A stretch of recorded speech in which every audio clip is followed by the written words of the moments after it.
Você está ouvindo Escrita Criativa Descomplicada, o podcast que prova que qualquer um pode ser escritor com um pouco de esforço e muito carinho. Olá, pessoal! Bem-vindos ao primeiro episódio da nova temporada de Escrita Criativa Descomplicada. Estamos na segunda temporada, ficamos um ano, realmente um ano, sem episódios novos. Eu tive muitas coisas esse ano, muitas coisas aconteceram. Eu não vou falar sobre elas porque vai demorar muito tempo, vai se estender. Eu acho que não tem nada a ver com o que é o assunto do podcast em si. Mas se você quiser saber o que aconteceu durante esse ano, é só ir nas minhas redes sociais que tem tudo, inclusive a situação que eu estou passando agora. Porque eu prefiro não comentar agora pra não ser um episódio meio triste. Vamos falar só de coisa boa. E eu vi os comentários de vocês. Eu já pretendia voltar com o podcast depois que acontecesse a Bienal. Então, ó, a Bienal aconteceu. Depois da Bienal, eu já pretendia voltar com os episódios. Eu comprei uma câmera, como vocês podem ver, agora a gente tem um podcast com vídeo. Eu comprei um microfone, que tá aqui. E eu já pretendia voltar, e toda vez eu tentava voltar com os episódios e não conseguia, não conseguia, não conseguia. Aí eu me planejei. Depois da Bienal, eu volto. Depois da Bienal, fiquei doente. Então, estou demorando um pouquinho mais para depois da Bienal. Mas o fato que me fez realmente voltar a fazer os episódios foi que eu fui olhar os comentários. Eu não abria o podcast há uns 9 meses, vamos dizer assim. E há umas 2 semanas eu abri para ver os comentários. Eu recebi mensagens nas minhas redes sociais de vocês pedindo novos episódios, falando que vocês gostam muito, que é o podcast que tem ajudado vocês a escrever. E é justamente o que eu queria, fazer um podcast que ajudasse as pessoas a escrever. Então, estamos de volta. E nesse episódio eu vou falar sobre como a escrita criativa está em todos os lugares, realmente todos os lugares. Muitas vezes a gente não para pensar, mas a escrita criativa não está somente na escrita de livros, de fanfics, de poesias. E geralmente quando a gente vai pensar as outras áreas em que a escrita criativa está, nós pensamos em roteiros de filmes e séries. Só que tem muitas outras áreas. Tem os jogos, inclusive jogos de tabuleiro usam escrita criativa. E tem o assunto que eu vou tratar nesse episódio para nos ajudar a pensar no que a escrita pode ser expandida e mostrar que a escrita realmente está em todos os lugares. E outro lugar em que a escrita criativa sempre está é na música. Quando a gente faz tudo sobre escrita criativa num livro, geralmente a gente pensa só na escrita do livro, certo? E eu começo a ver há anos que a minha escrita, a minha parte criativa da minha escrita não vai somente para os meus livros, mas em todas as outras áreas que envolvem ser uma escritora. E eu acho que eu não vou conseguir explicar bem isso se eu não tiver uns exemplos de outras áreas. E o maior exemplo que eu consigo achar agora é a música, porque além de ter escrita criativa em álbuns, né? O álbum geralmente tem algum tipo de história entre as músicas. Cada música tem uma história própria, o álbum completo tem uma história em si, às vezes não tão fechadinha, às vezes são várias histórias num álbum só. Às vezes parece quase como uma coletânea de contos. Ainda é escrita criativa, certo? E também o que a gente pensa, quando a gente pensa em música, a gente pensa muito em clipes. Mas a escrita criativa na música não está apenas na criação do álbum em si e nos clipes. Ela vai muito além. Para comprovar que a escrita criativa está em todos os lugares e usar a música como exemplo, eu vou usar shows. 2 shows específicos como exemplo para mostrar para vocês como usar a escrita de uma forma que você prende o seu público em todas as outras áreas que envolvem a sua arte. No caso, eu vou usar 2 shows que eu vi muitos exemplos esse ano. Um é que eu fui, e outro é que tá muito famoso na internet, então eu vou usar como exemplo aqui para o que eu vou dizer os shows da Sabrina Carpenter e os shows dos Jonas Brothers. Começando com os Jonas Brothers, porque eu fui no show. É, o show dos Jonas esse ano, a turnê desde o ano passado, na verdade, é sobre. É assim, os Jonas, eles têm, atualmente, seriam 7 álbuns, mas eles jogaram 2 fora. Inclusive o primeiro. E aí eles contam como se o primeiro álbum deles fosse de 2007. E aí essa turnê, que foi do ano passado até agora, e acabou agora, se chamava 5 álbuns, uma noite. Que a ideia era eles mostrarem as músicas dos 5 álbuns em uma única noite. Então o show tinha por média de 2 horas e meia, 3 horas, depende de onde você viu. Aqui eu acho que foi bem perto das 3 horas, eu não consigo lembrar exatamente, porque eu estava muito envolvida no show. E o que eu acho mais genial nessa turnê dos Jonas é que, como eram 5 álbuns, e esses 5 álbuns mostram 5 momentos da banda, eles fizeram uma espécie de história.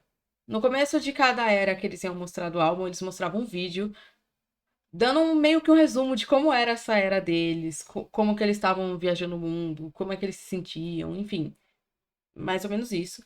Só que o mais genial, realmente, estava dentro do show ao usar o álbum. Quando você imagina que um artista vai usar os 5 álbuns, às vezes as pessoas acham que eles vão tocar tudo de uma vez, na ordem que são os álbuns. Os Jonas fizeram uma coisa muito inteligente. Eles selecionaram as músicas e não fizeram na ordem do álbum, nem fizeram um álbum de cada vez, como se fosse só a linha do tempo. Eles misturaram algumas músicas de um álbum com o outro, e as músicas do mesmo álbum eles trocaram ordem para criar uma certa história dentro das próprias músicas, entende? Umas músicas que têm o mesmo tipo de sentimento. Então, uma música triste com uma música triste, uma música feliz com uma música feliz, aí vai trocando. Aí, quando é a música das mulheres que eles amam, eles fazem seguido. Agora, não o Joey tirou porque ele se divorciou. Mas as músicas dos 3 irmãos para as mulheres, eles faziam seguido. Aí tem uma música que eles fizeram para as filhas e eles tocam num momento que tem uma coisa mais emotiva, mais acústica, mais tanto que a luz do palco meio que se apaga, tanto nessa quanto numa outra música, Walls, que pra mim foi a música mais energética do show. E ela é energética, só que eles pegam uma coisa meio intimista pra fazer essa música agitada, porque o que mais importa nela é a letra e a sensação que você tem, entende? E o que eu achei muito inteligente que eles fizeram é que eles foram misturando as coisas de acordo com o que poderia criar uma certa história dentro do show. Não era ordem de álbum, não era só ordem de lançamento. Tanto que esse último álbum que eles fizeram, eles foram colocando as músicas ao longo do show. Eles não deixaram pra ser o final só as músicas do álbum novo. Eles colocaram. A primeira música é do álbum novo. É, né? É. A primeira música é do álbum novo e eles vão colocando um pouco do álbum novo em meio às músicas. E outra coisa muito genial que eles fizeram foi colocar Camp Rock no meio, que a gente não via há muito tempo, de nós falarem de Camp Rock, cantaram Camp Rock. Mas cada país recebeu músicas diferentes, de acordo com que. Eu acho que de acordo com que eles sentiam que cada país ia gostar mais. Então, no caso do Brasil, foi muitas músicas de Camp Rock, por exemplo. E no caso do Brasil, eu sinto que foi o melhor show deles. Eu vi vários shows e pra mim o Brasil foi o melhor. Porque fazia. Sei, não. Eles não viam há muitos anos, sabe? Muitos anos. E eu nunca tinha ido num show deles. Eu sou fã há 18 anos e eu nunca tinha ido. Então eu acho que eles sentiram que tanto pra quem não tinha ido no show, quem era fã novo ou quem era fã antigo, tinha que ser algo emotivo. Então dava pra ver que tudo era pensado nos mínimos detalhes. E eu achei genial isso de não fazer só a ordem de um ramo de cada vez, porque mostra que você não tem muito. Você não pensou tanto assim na hora de criar. Você fez e botou na ordem, enfim. É, e aí o que aconteceu nos shows foi que eles escolheram músicas dependendo do lugar. Tem música que eles tiraram no meio da turnê, que foi no caso da música do Joey para Ace. No começo, quando eles se divorciaram, quando eles começaram o processo de divórcio, ele ainda tinha deixado, mas depois ele tirou. E até isso eu senti que foi meio que uma história dentro. Porque no começo ele não tirou.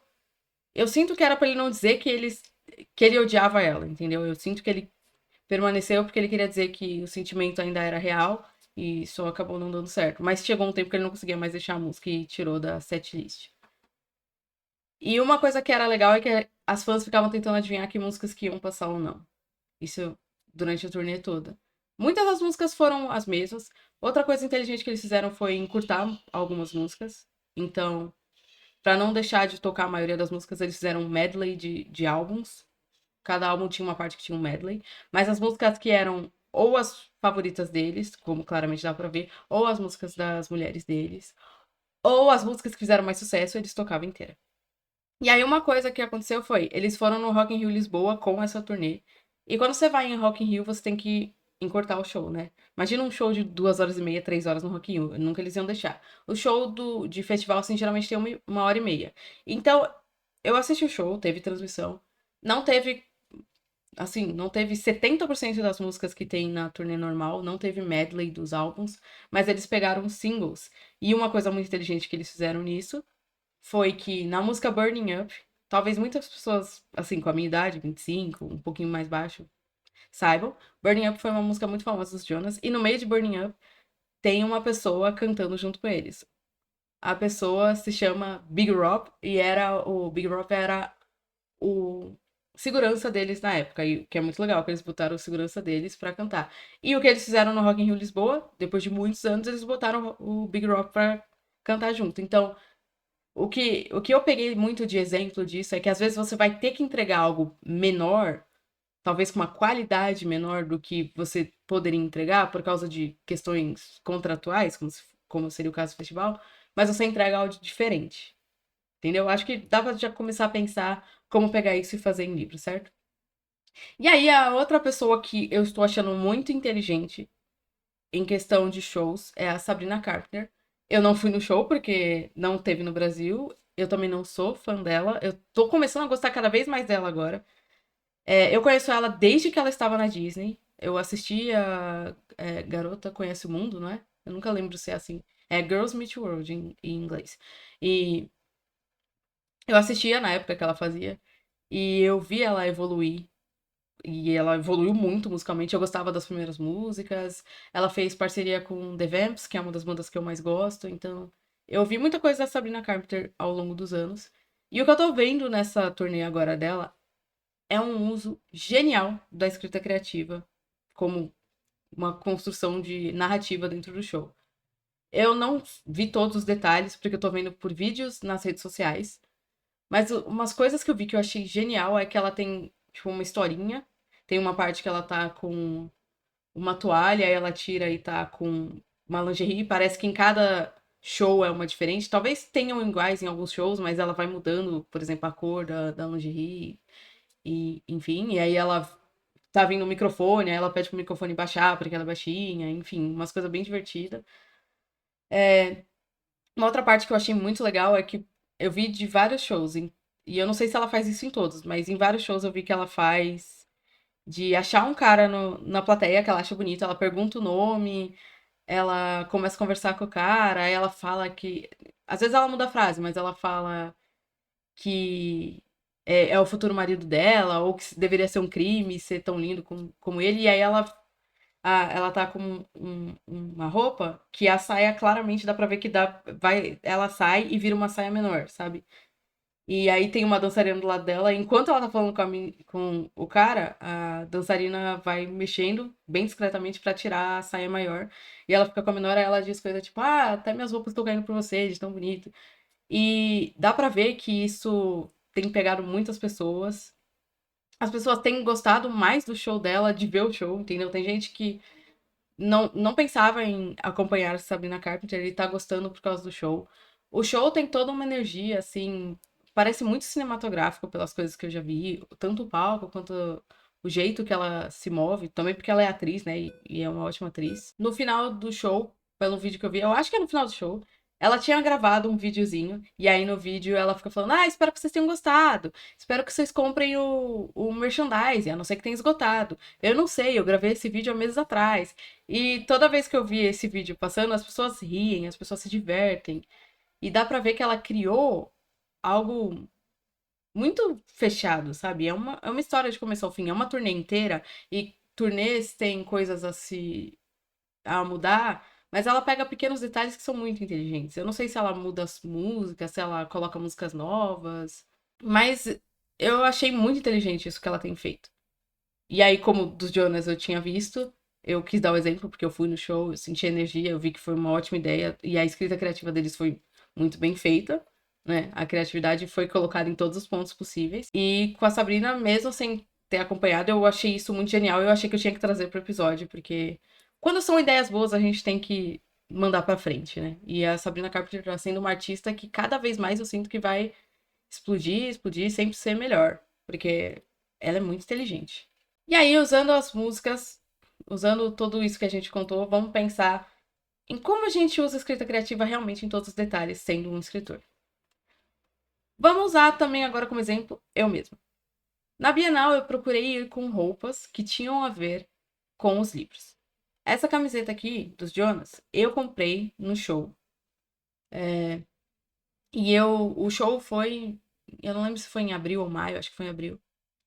E a Bienal foi em setembro, então eu já tinha pensado, quando eu comprei no show, eu tinha pensado porque eu queria usar na Bienal. Eu usei propositalmente, porque no meu livro, como se fosse uma série, a nossa principal, ela é apaixonada por Jonas Brothers. Então a minha ideia não era usar a camiseta para conseguir venda. A minha ideia era criar uma conexão com qualquer fã dos Jonas Brothers que pudesse entender a construção da história de ter uma fã dos Jonas Brothers no meio, entendeu? Claro, eu consegui vendas por causa do contexto, de poder explicar que tinha os Jonas Brothers dentro, consegui vender para fãs. Mas não era bem essa ideia, era mostrar o que existe dentro do livro, o que conecta de verdade, mostrar que todos os detalhes que eu uso nos livros não são jogados. Geralmente são coisas que eu gosto e eu quero compartilhar porque eu sinto que soltam boas mensagens, dão boas mensagens. Apesar de eu ter escrito o livro quando o Joey ainda estava casado e agora ele ficou atrasado, porque ele fala sobre o casamento do Joey e sobre a música que o Joey fez. Mas eu queria que tivesse. Eu mostrasse que é uma expansão. É quase como se. Na verdade, é como. Pra mim, é como se o universo existisse, essa história existisse, e eu faço parte de tudo, sabe? Não como se eu fosse uma personagem, mas como se eu conhecesse aquelas pessoas e eu compartilhasse dos mesmos gostos. E por compartilhar dos mesmos gostos que eles, eu consigo mandar para as pessoas a personalidade deles, de certa forma, para as pessoas tentarem entender o que elas vão encontrar no livro antes de ler o livro, entendeu? Eu também procurei usar blusas que brilhavam, porque eu tava com um brilhando escuro. Agora, infelizmente, brilhando escuro não está por aí, não posso falar por questões contratuais ainda, mas Hum, enfim. E aí eu ia com blusas brilhosas. Eu tentei ir de azul, mas depois eu descobri que eu não tinha tanta roupa azul assim. E eu fui também um dia com a blusa do McFly, que é outra das minhas bandas favoritas, que eu também fui no show esse ano e era a blusa do show. E era porque McFly eu sempre uso pra escrever todos os livros. E McFly foi um dos motivos para eu ter começado a escrever, por causa das fanfics, enfim. Eu nunca escrevi fanfic de McFly. Mas eu fui apresentada às fanfics por causa de Jonas Brothers e McFly, entendeu? E na época das fanfics, as maiores fanfics que existiam eram as do McFly. E aí eu quis usar pra mostrar, nesse caso, pra mostrar que McFly está dentro de toda a minha obra, sempre. E também pra criar uma conexão com quem gosta de McFly. No Brasil, temos o segundo maior público de McFly no mundo. O primeiro é a Inglaterra, de onde eles vieram. Só que ainda assim a gente que é fã de McFly sempre sente que tem pouquíssimos fãs. Então a gente vai com a camiseta e fala assim: ah, duas pessoas vão reconhecer e falar, olha. E aí a gente vai saber que são as poucas fãs que existem. E aí, por que eu tô falando tudo isso? Porque eu quero usar esses exemplos para falar para vocês sobre a construção dentro do livro, de um livro para o outro, num caso de um universo compartilhado entre os seus livros ou em continuações, como é o caso de trilogia, sagas, enfim. E para mostrar para vocês que a gente também pode usar a escrita em marketing. Sim, marketing nas nossas redes sociais, pessoalmente, porque uma coisa que eu sinto sobre marketing é que não é mais algo só sobre vender. É sobre conexão. Se vocês verem muitas das propagandas comerciais da televisão, em revistas, principalmente na internet, cada vez mais aumenta propagandas que mexem com o nosso emocional. Por que isso? Porque claramente as pessoas têm se conectado mais com um produto, com uma ideia, do que só comprado por comprar. A gente também tem comprado porque influenciadores falam, compram, os influenciadores falam, compra isso, eu acho bom. Mas principalmente a gente compra se a gente sente alguma inclinação àquele produto, àquela obra? Se a gente sente que vai sentir alguma conexão, se vai ter algum sentimento, se vai trazer algo de bom pra gente, ou até se vai trazer raiva. Às vezes a gente compra pra sentir raiva. Não tem nada de errado. A gente quer sentir algo. E claramente o pessoal de publicidade e propaganda tem percebido isso. E a gente pode pegar isso pro nosso marketing. Muito marketing de livro, eu sinto que é muito. Não é errado da parte da pessoa, eu sei que dá pra ver que é o que ela consegue fazer. Mas é muito mais do mesmo. É seguir uma regrinha que você viu que funcionou com alguém e repetir em todos os vídeos, em todos os posts. E você, a maior parte do tempo, esquece a história. Você fala ó, o gênero, os temas em comum que existem. Claro que você tem que colocar os temas em comum. Você tem que chamar atenção com tropes e outras coisas.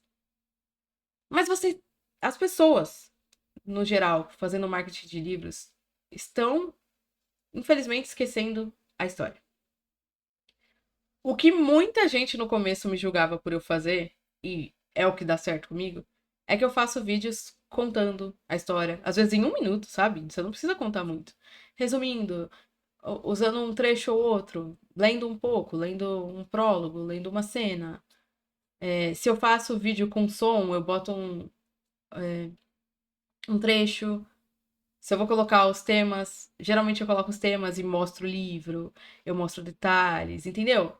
A gente tem que tentar aprofundar na história em si. Nem que seja mostrar o livro, os detalhes que a gente pensou no livro, detalhes gráficos mesmo, mostrar frases. Se você não tem coragem de aparecer, não tem problema nenhum.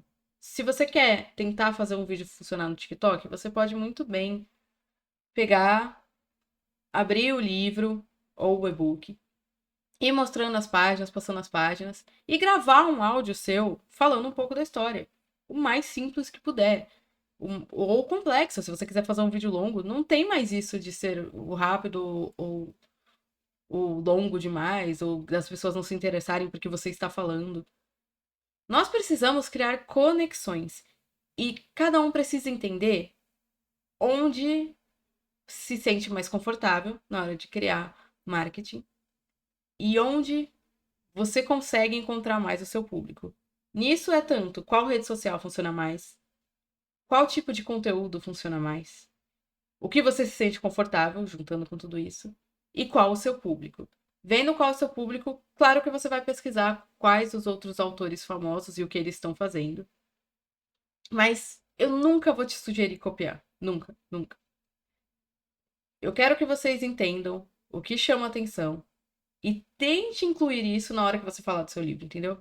Se você quiser fazer um vídeo mais cinematográfico, mostrando detalhes do universo, enfim, se você está falando sobre. Se você está falando sobre uma cafeteria, por exemplo, seu livro passa numa cafeteria, por que que você não vai numa cafeteria e filma detalhes e faz uma pequena edição no editor mais simples possível? Dá, sei lá, deixa o filtro preto e branco, sépia, o que você preferir. E aí em cima você fala do seu livro. Se é um livro que em algum detalhe passa em um parque, por que que você não vai no parque com o seu livro, ou um Kindle, ou um celular para mostrar o livro? Não filma você e depois edita. E aí fala em cima.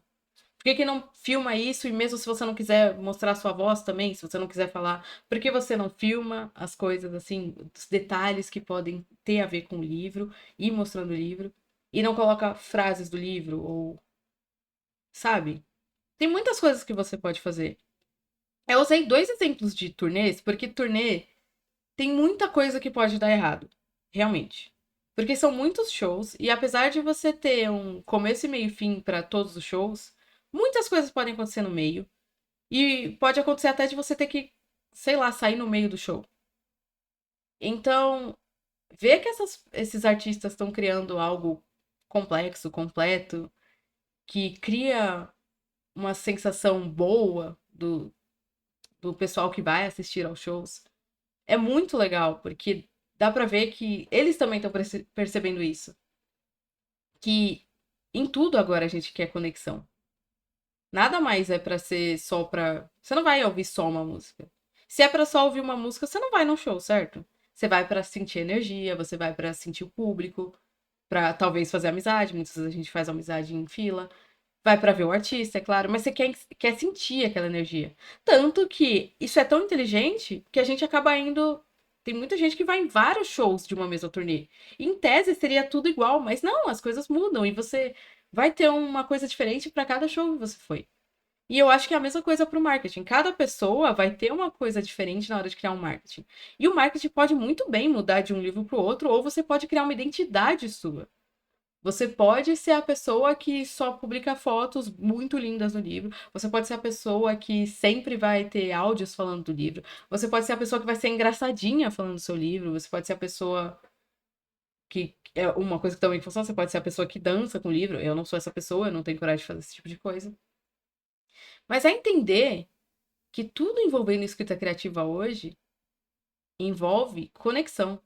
Quando você quer ler algo, quando você quer sentir algo, quando consome arte, quando consome escrita criativa, você quer uma conexão, você quer um sentimento, você quer alguma sensação. Você quer, mesmo que por um segundo, sentir que aquilo te mudou. Entendeu? Às vezes você só quer rir, você só quer sentir coisas boas. Você quer ler uma história igual a todas que você já leu e tá tudo bem. Depende dos momentos. E isso depende muito do que o autor colocou lá. E a gente vai ver isso do marketing também, muito no que os americanos têm feito agora com o TikTok na hora de fazer o marketing. Cada um, se você for ver, cada um dos grandes escritores, agora geralmente são mulheres, viu? Isso é muito legal. E eu acompanho mais a fantasia, então, por exemplo, muitas dessas mulheres de fantasia, cada uma tem um marketing diferente. Geralmente elas mostram o rosto, algumas raramente falam, mas tem umas que falam em absolutamente todos os vídeos e não usam áudio famoso e funciona. Não é porque elas são estrangeiras. Muitas delas começaram do zero com um livro independente. É porque elas se entregaram àquilo que elas sentiram que funcionava com elas. Escrita é sobre emoção, certo? E por que o nosso marketing seria algo sem emoção? Como é que a gente vai vender arte sem uma espécie de arte dentro do nosso marketing, entendeu? Claro, dá para vender sem a conexão, mas eu sinto que toda a frustração que eu vejo de vocês, de como fazer o marketing e de como vocês acham isso penoso, como acham uma coisa ruim, como vocês sentem que vocês estão vendendo a sua alma, é justamente porque a gente não consegue encontrar onde nós nos sentimos melhor, onde o nosso público vai gostar mais e onde a gente funciona como um todo no marketing, entendeu? Porque não é vender, sei lá, um produto de cozinha. E mesmo o produto de cozinha, hoje em dia eles estão fazendo coisas mais artísticas para vender esse produto de cozinha. Você vê até propaganda de geladeira e eles estão falando sobre momentos, sobre como aquela geladeira vai te trazer coisas boas, como aquela geladeira vai te trazer mais saúde. É sobre sensações. E o ser humano é isso. Sensações. Ser humano é sobre sentimentos, sobre. é, Tem uma palavra que eu gosto muito, que inclusive foi o título do, do meu conto na antologia que teve da Taylor Swift, que a gente fez todo mundo junto. E o nome do meu conto é Inefável. Inefável é todos os sentimentos que você não consegue expressar, descrever. E eu acho que sensações são muito isso. Você às vezes sente intensamente, e se alguém te perguntar o que você tá sentindo, você não vai saber descrever. E isso vale pra arte. Tem muita arte que às vezes a gente lê e no final a gente pensa assim, eu não sei se eu odiei ou se eu amei. E é isso. É sobre isso. O marketing também é sobre isso, o marketing com arte. Às vezes você vai ver algo e você vai sentir um certo desconforto, porque talvez não é a sua área. Mas ele te fez sentir algo. O objetivo dele tá ali.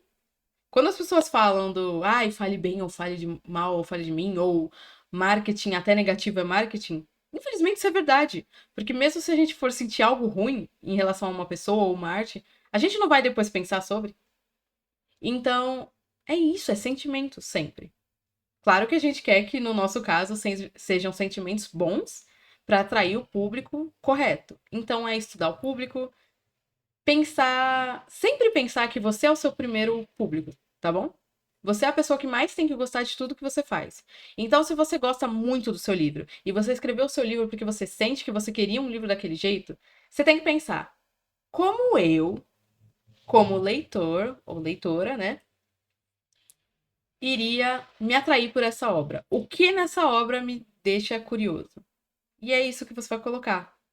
O que te faria querer ler é o que vai fazer outras pessoas quererem ler. É isso que você tem que pensar. E na hora de criar o que você quer criar, nunca crie algo que você vai se sentir desconfortável. Primeiro, porque você pode viralizar muito com essa coisa que você se sentiu desconfortável, e as pessoas vão lembrar de você sobre isso, pelo que você fez, vão lembrar de você por esse, essa divulgação que você fez. E as pessoas vão talvez te odiar por causa disso que você fez. Porque se você se sentiu desconfortável e não é algo que você consumiria, não é algo que você viria nas outras redes e gostaria de ler, porque você acha que o público que você quer, que provavelmente gosta das mesmas coisas que você gosta, iria se interessar pelo seu livro por esse marketing que você não gostaria de fazer. Entendeu? É sobre tudo. E aí eu mencionei sobre sequência, sobre criar um mundo. É você também pegar esses pequenos detalhes, por exemplo, você tem um personagem em um livro e você passa ele para outro. E aí como é que você vai fazer o leitor ir de um para o outro? Você às vezes vai nas cenas dentro dos capítulos finais do livro, você vai falar nos agradecimentos que esse personagem vai ter outro livro. Isso também é, de certa forma, usar a escrita criativa a favor do marketing. E ainda dentro do livro, entendeu? A gente às vezes acha que tudo é muito jogado e não é. Até os nossos agradecimentos são feitos de uma forma que a gente quer passar uma mensagem. E essa mensagem se inclui nesse universo desse livro, entendeu? Tudo tem um motivo. Quando a gente para pra pensar em cada detalhe, a gente pensou na diagramação correta, a gente pensou, mesmo que a gente não fez a diagramação e a capa, a gente pensou em tudo, passou pro profissional fazer. A gente queria algo que conversasse com a história. Se a gente coloca QR Code com vídeo e playlist dentro do livro, entendeu? Tudo é muito bem pensado. Isso também é escrita criativa. Isso também é usar a criatividade a favor daquele universo, a favor daquela história. Tudo que a gente pode dizer sobre uma história ou incluir em uma história está dentro da escrita criativa, entendeu? A gente tende a separar as coisas, mas pra mim eu vejo assim, escrita criativa é tudo que envolve a criatividade e arte, entendeu? Tudo. Então eu acho que no episódio de hoje foi isso. Eu tenho muitas ideias para os próximos episódios. Eu pensei em fazer os dois temas que eu pensei no mesmo episódio, mas eu não vou fazer isso porque, primeiro, eu tenho muitos comentários de vocês pra ver e eu queria ver os comentários desse episódio, porque agora tem vídeo, agora tem várias coisas. E agora eu acho que o microfone tá melhor. Eu falei por, parece que 30 minutos sem parar. E agora eu posso ter outros, outras coisas visuais que podem ajudar, que, por exemplo, as pessoas não conseguiam pegar antes. Como quando eu falo no final as redes sociais. Talvez, por ser o episódio falado, talvez algumas pessoas não conseguissem pegar os arrobas, entendeu? Os users. Ou entender em qual rede social é cara. Mas agora minhas redes sociais estão aqui. E uma coisa que eu quero deixar no final desse episódio é que quando vocês forem comentar, se vocês quiserem deixar alguma rede social para eu responder vocês, pode deixar. Sério. Vai ser muito legal para mim poder realmente responder vocês, porque eu não sei se vocês voltam para ver as respostas, se vocês vão saber em que episódio que tá cada resposta. E eu quero fazer no próximo episódio as respostas para todas as perguntas de vocês. Me perguntaram sobre independente versus editora, é uma das coisas que eu vou falar, por causa de toda a situação que eu tô passando. E principalmente eu quero uma forma de poder ver que vocês. Quem perguntou conseguiu ver a resposta, entendeu? Então, se vocês quiserem deixar um usuário de alguma rede social no comentário que você fizer, para além de eu responder aqui, eu responder na rede social, tipo, vai ser ótimo pra mim. Eu vou ficar muito feliz de poder conversar realmente com vocês. Se vocês quiserem me mandar mensagem nas redes sociais fazendo pergunta, querendo conversar, querendo dar uma dica, enfim, qualquer coisa, pode mandar sempre. tô com tudo aberto. Eu posso só demorar um pouco pra responder, porque eu tô com algumas coisas acontecendo muito ao mesmo tempo. E muito obrigada pra todo mundo que ficou esse ano inteiro comentando que queria que eu voltasse com os episódios. Eu acho que eu ainda tô um pouco enferrujada. Eu tô um pouco sem jeito, porque eu falo muito e não falei muito com câmera até agora. Eu só falava parada, assim, com o microfone e tudo, e agora tem a câmera, então vocês estão vendo. E aí eu, às vezes, divago muito, às vezes eu tô falando uma coisa e meu pensamento tá pensando, você vai finalizar dessa forma. E aí, às vezes, vocês veem que eu travo nas coisas que eu tô dizendo. No áudio era mais fácil de cortar isso, mas agora vocês vão ver toda a minha construção de pensamento, de lógica, de raciocínio. Eu acho que ficou um pouco mais pessoal. Realmente, eu sinto que agora eu tô realmente abrindo tudo meu pra vocês, assim, na questão do que eu gosto de pensar em escrita e do que eu quero mostrar ao mundo sobre o que eu aprendi sobre escrita. Tanto que nesse episódio eu achei legal trazer um contexto de mundo, um contexto de coisas que eu vi do mundo pra a escrita, entendeu? Eu ainda tô um pouco ferrujada, eu vou voltar ao normal. Foi um ano sem fazer podcast. Acho que já volta ao normal no terceiro ou quarto episódio. E é isso. Os episódios vão ser aos sábados, fora o de hoje, que eu quis já gravar e trazer hoje, porque senão eu ia continuar deixando pra depois. Eu já tenho o tema do próximo podcast, eu não quero contar ainda. E principalmente, eu não vou fazer o outro episódio agora e nem junto com esse, porque eu queria os comentários de vocês, eu queria as dúvidas, eu queria saber se vocês gostaram desse formato. E é isso. Muito obrigada por terem acompanhado. Espero você nas redes sociais ou no próximo sábado, no próximo episódio.